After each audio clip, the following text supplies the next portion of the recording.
حضرت ابراہیم علیہ السلام نے بیٹے کا جواب سنا تو انہیں سینے سے لگایا اور حضرت حاجرہ علیہ السلام کے پاس لے آئے۔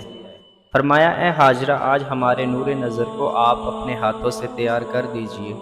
ممتا کے پاکیزہ، شیریں اور انمول جذبوں میں ڈوبی ماں نے اپنے اکلوتے بیٹے کو نئی پوشاک پہنائی، آنکھوں میں سرما لگایا، سر میں تیل لگایا اور خوشبو میں رچا بسا کر باپ کے ساتھ باہر جانے کے لیے تیار کر دیا۔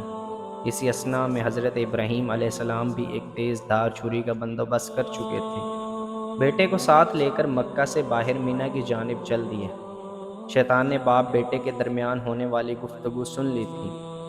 اس نے جب صبر و استقامت اور اطاعت خداوندی کا یہ روپرور منظر دیکھا تو مضطرب ہو گیا اور باپ بیٹے کو اس قربانی سے باز رکھنے کا فیصلہ کر لیا۔ چنانچہ جمرہ عقبہ کے مقام پر رستہ روک کر کھڑا ہو گیا۔ حضرت ابراہیم علیہ السلام نے ساتھ موجود فرشتے نے کہا کہ یہ شیطان ہے، اسے کنکریاں ماریے۔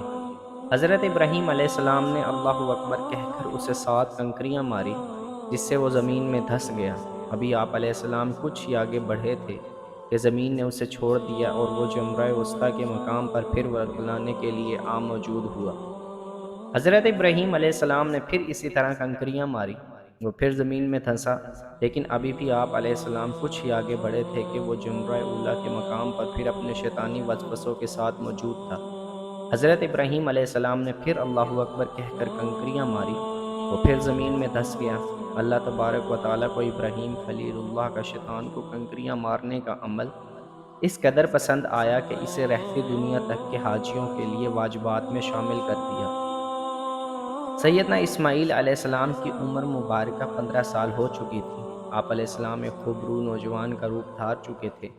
والدہ کو اب ان کی شادی کی فکر تھی۔ وہ اسی سلسلہ میں حضرت ابراہیم علیہ السلام سے بات چیت کی منتظر تھی، لیکن ذبح عظیم کے واقعے کے بعد وہ مکہ مکرمہ تشریف نہیں لائے تھے۔ اس کی ایک وجہ یہ بھی تھی کہ اللہ تعالیٰ نے ان کی پیرانہ سالی کے باوجود حضرت سارہ علیہ السلام کے بطن سے ایک اور صاحبزادے حضرت اسحاق علیہ السلام عطا فرمائے تھے۔ حضرت اسحاق علیہ السلام کی پیدائش کے وقت حضرت ابراہیم علیہ السلام کی عمر 100 سال اور حضرت سارہ علیہ السلام کی عمر 90 سال تھی۔ حضرت حاجرہ علیہ السلام اپنے خاوند سے سعادت مند صاحبزادے کے لیے ایک خوبصورت اور خوب سیرت دلہن کی تلاش میں تھی کہ ایک صبح اچانک دائی اجل نے موت کا پروانہ جاری کر دیا۔ شفیق اور رفیق، غم و گسار، غم خوار ماں کی جدائی ناقابل برداشت تھی۔ شفقت پدری سے تو پہلے ہی دور تھے۔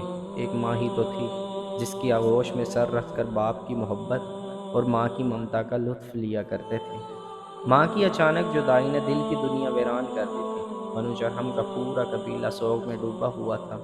خالی گھر کے در و دیوار سے آنے والی ممتا کی مہک نے برقرار کر دیا۔ لہٰذا نہایت دل برداشتہ ہو کر والد بزرگوار کے پاس ملک شام جانے کا ارادہ فرمایا۔ بنو جرہم کے لوگوں کو حضرت حاجرہ علیہ السلام کے بعد سیدنا اسماعیل علیہ السلام کی جدائی گوارا نہ تھی، لہٰذا انہوں نے حضرت اسماعیل علیہ السلام سے عاجزانہ درخواست کی کہ وہ انہیں چھوڑ کر نہ جائیں۔ اس کے ساتھ ہی ان کے ویران گھر کو آباد کرنے کے لیے قبیلے کی ایک حسین ترین دوشیزہ عمارہ بنت سعید سے ان کا نکاح کر دیا۔ ادھر 2 سال کا طویل عرصہ گزر چکا تھا۔ حضرت ابراہیم علیہ السلام کو اہلیہ اور لخت جگر کی یاد نے ستایا۔ چنانچہ ایک دن ملک شام سے طویل سفر کر کے مکہ مکرمہ پہنچے۔ گھر کا دروازہ کھٹکھٹایا۔ عمارہ دروازے پر آئی تو آپ علیہ السلام نے حضرت حاجرہ علیہ السلام اور حضرت اسماعیل علیہ السلام کے بارے میں دریافت کیا۔ جواب ملا کہ گھر پر نہیں ہے۔ آپ علیہ السلام نے پھر دریافت کیا، گزر بسر کیسے ہوتی ہے؟ بہو نے تنگی و تکلیف کا ذکر کرتے ہوئے شکوے شکایت کا دفتر کھول دیا۔ آپ علیہ السلام نے فرمایا، جب تمہارے خاوند آئیں تو میرا سلام دینا اور کہنا کہ اپنے گھر کی چوکھٹ بدل دیں۔ آپ علیہ السلام کو اپنے سعادت مند صاحبزادے کی اہلیہ کی بد مزاجی سے دکھ ہوا، چنانچہ فوری طور پر ملک شام واپس چلے گئے۔ شام کو حضرت اسماعیل علیہ السلام گھر تشریف لائے تو دروازے پر والد محترم کی مخصوص خوشبو محسوس کر کے جلدی سے اندر آ گئے اور اہلیہ سے دریافت کیا کہ کیا کوئی مہمان آیا تھا؟ بیوی نے جواب دیا، ہاں، ایک اجنبی بوڑھا شخص آیا تھا جس نے تمہارا پوچھا، پھر گھر کے حالات پوچھے تو میں نے بتا دیا کہ اچھے نہیں ہیں، نہایت پریشانی اور تنگی سے گزر اوقات ہوتی ہے۔ حضرت اسماعیل علیہ السلام نے استفسار کیا، کیا وہ کوئی پیغام دے گئے ہیں؟ بیوی نے کہا جاتے ہوئے کہہ کر گئے ہیں کہ اسماعیل آئے تو میرا سلام کہنا اور کہنا کہ اپنے دروازے کی چوکھٹ بدل دو۔ حضرت اسماعیل علیہ السلام نے دکھ بھرے لہجے میں فرمایا اللہ کی بندی، وہ میرے والد محترم تھے، وہ مجھے پیغام دے گئے ہیں کہ تم کو طلاق دے دوں، لہٰذا میں تمہیں طلاق دیتا ہوں۔ حضرت ابراہیم علیہ السلام بہو کے ناشکرے پن، بد مزاجی کی وجہ سے واپس تو چلے گئے لیکن انہیں بیٹے کے ساتھ اپنی اہلیہ کی بھی فکر تھی۔ چنانچہ کچھ عرصے بعد پھر مکہ تشریف لائے۔ گھر کا دروازہ کھٹکھٹایا، بیٹے کی اہلیہ نے دروازہ کھولا۔ یہ قبیلہ بنو جہم کے سردار مزاز بن عمر الجہمی کی صاحبزادی تھی۔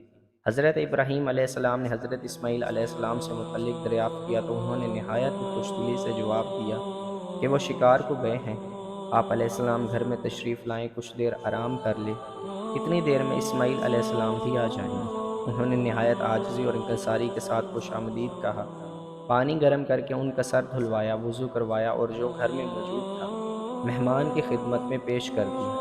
آپ علیہ السلام کی نظریں گھر میں چاروں جانب کسی چیز کی تلاش میں سرگرداں تھی۔ آخر کار دل کی بات زبان پر آ گئی۔